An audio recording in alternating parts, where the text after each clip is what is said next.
Does your body feel broken and you're just waiting for the right mechanic to come and fix it? I'm Hannah Mason, Vitality Coach, and in this video, we're going to be exploring how machines don't heal themselves.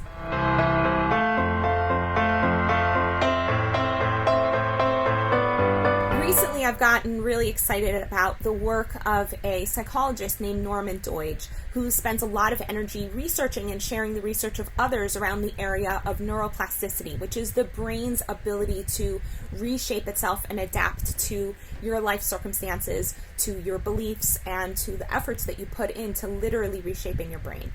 And one of the things that he says that stuck with me in such a powerful way is that sometimes metaphors can be really helpful in helping us to understand the world around us and to understand life.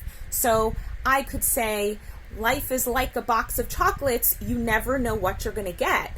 And I can understand that I'm not actually saying that life is chocolates, right? I'm not like expecting that I'm going to be meeting up with my chocolates on the street or serving my client chocolates, I'm going to be serving my client human beings, right? They're not chocolates.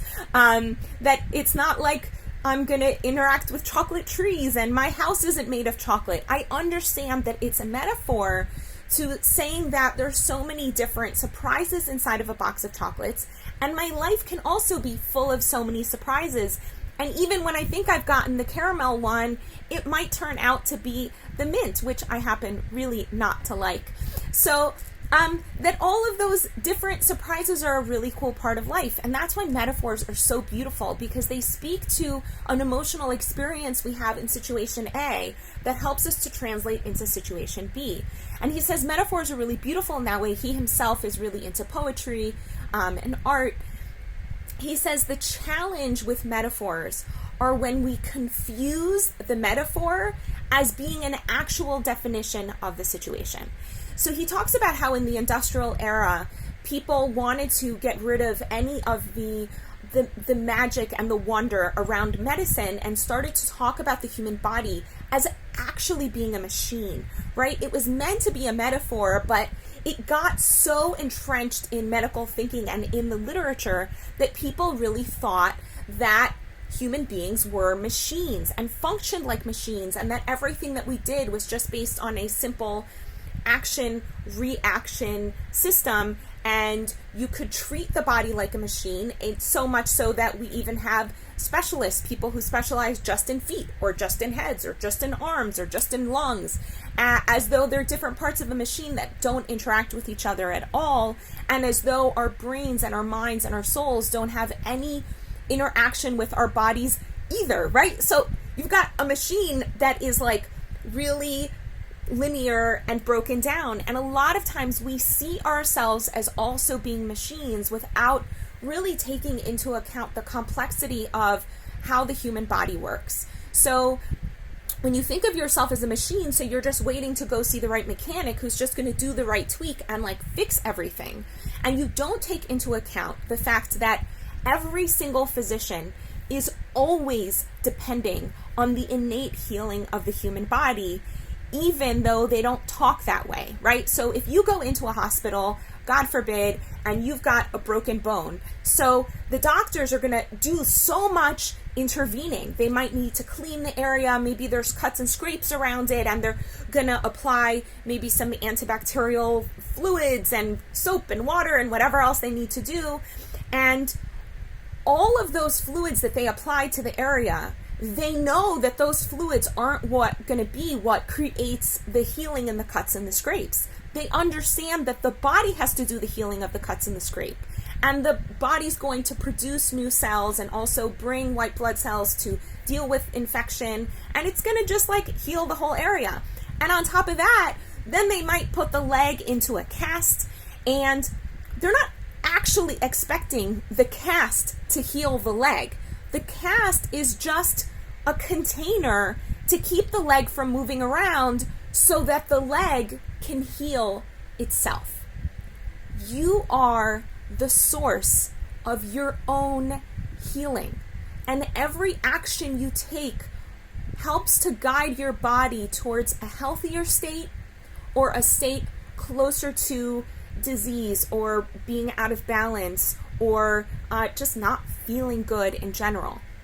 And everything that you do on a daily basis brings your body closer to one or the other. You're never really in a stagnant or neutral place because your body is constantly moving and shifting and creating new cells and adapting its genes based on your behavior. So that you really can't be waiting to find the right mechanic, because the thoughts that you believe affect your genetic output and affect every single function in your body. The food that you eat also affects every function in your body, and the behaviors that you engage in, from sleep to exercise to play, are also going to affect every function in your body. You are the healer. You are your own physician. And are there people who can give you more information so you can do that better? Yes. Are there people who can give you support so you can do that better? 100%. Are there people who can hold your hand and also help you get rid of whatever blocks are getting in your way from being able to manifest the healing that you are totally capable of? 100%. So that when you're looking for the people who are going to guide you towards healing, look for people to do those things. The people who are going to empower you with more information and support and accountability. Don't wait to find the right mechanic, because you've got 100 million little mechanics. Every single cell is constantly shaping your body towards healing or towards disease. It's totally in your hands.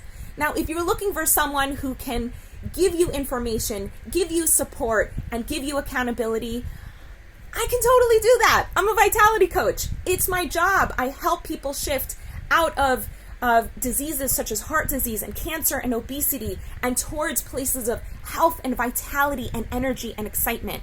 And you can do all of that whilst eating delicious stuff, saving money on your groceries, and living a life of more joy and connection and enthusiasm. And if you're interested in that, I'd be so excited to engage with you with a free discovery session. You can sign up for that directly on my website at hanamason.com. Also, if you're still trying to clarify what are the beliefs that are blocking you from really actualizing your health vision for yourself, so check out my health quiz. It'll only take you a few minutes to fill out, and you'll learn so much about what's getting in your way and what are beliefs that maybe you can shift to move you towards a place of more healing and enthusiasm. And you can check that out at hanamason.com/health quiz. In the meantime, I wish you many little joys. Want to find out what's blocking your vitality? Quickly take the quiz at hanamason.com/health quiz.